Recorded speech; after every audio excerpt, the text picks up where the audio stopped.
360 X5 and other 360 cameras like it just capture everything around you. So you can stay in the moment and worry about the framing and noise later. And on my recent cruise, here's what I experienced over the last couple days with it. Off the bat, I love that I can grab a photo or video of everything, just mount it on a selfie stick or clip it on me somehow and just walk around. Don't have to worry about being a director and make sure what's in frame, just really stay in the moment. And so whether I'm watching the ocean over a fort on St. Kitts, I know the perfect shot is right there somewhere, and I can decide which angle to use in editing later. It really just feels like a can't miss travel camera for everyone. Footage is crystal clear, sounds amazing, even from far away with wind on top of the mountain, you can hear me.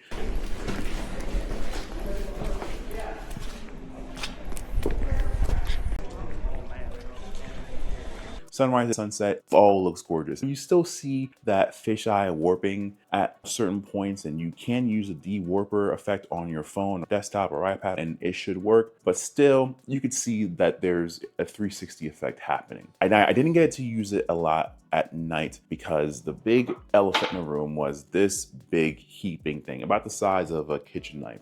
It's great using the invisible selfie stick, but carrying it around, especially when you're doing fancy things, it's not so much. I'm actually going to recommend getting the 2-in-1 adjustable selfie stick. It looks really cool. Also, it's very small. It's a little shorter than this as well, but you can put it in your pocket, your cargo pants, your purse, your pouch, whatever, than having to carry this along. Which, you know what, I think it's a good trade-off. Reframing later is powerful. You can crop, zoom, spotlight yourself, or isolate details, and you can also take quick photos. They're just general photos. Not the best, just clear. And of course, you can't really do as much editing with the photos as you would like. It's 8K as in 4K on each side. Not everything is always gonna be 8K. If you have smudges, rain, things like that, you're pretty good. Just move or focus on a different spot. It doesn't really take over the screen, so I like that. I tested it in pools on St. Kitts, St. Thomas, one of them, and also the ocean. And of course, I forgot to fully close the USB cover. Freaking out. Luckily, I insured it, but after drying it out for a bit, it worked again. Underwater, I learned about refraction and how the 360 effects is just nixed by the water. So you really need that diving case with special magnifying lenses that kind of counteract the water. So if you want that 360 effects. Now you can still use this underwater, but it's basically now a just glorified action camera, and you can only use one of the lenses to not get that weird split effect.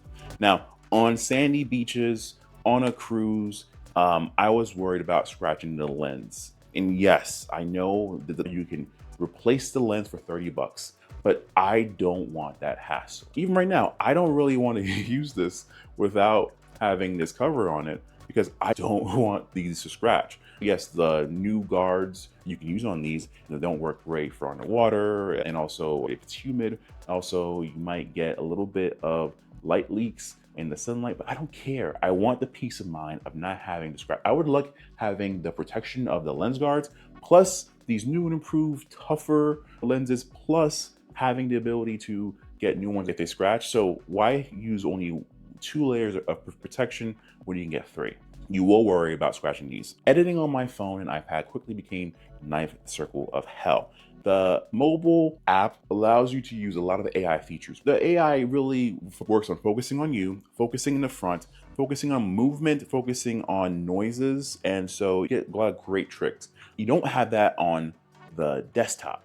For some reason, they want you to be more manual on the desktop, and AI has all the cool AI features, which is like, why can't you just have both? Especially with my desktop being way more powerful. Also, when we're filming for an hour or so, this, not even warm. But when connected to my mobile app or iPad app, this thing was like nuclear. It didn't shut down though, it didn't overheat, but just hot. I'm sitting on the cruise bed at night editing, and this thing was burning up. The mobile app on my iPhone and iPad, which they're powerful, the latest iPad would crash. Good thing though, it does save your project so you can reopen it where you left off, but the interruptions really broke the flow, which kind of sucked. Insta frame mode was pretty cool, and AI features are fun, but sometimes they gave cool composition ideas that I wish I could do more manually. A lot of the editing features are very extreme. Like I just want to pan left to right, and rather than having an effect for that, I had to use keyframe, which is no big deal. But then it's just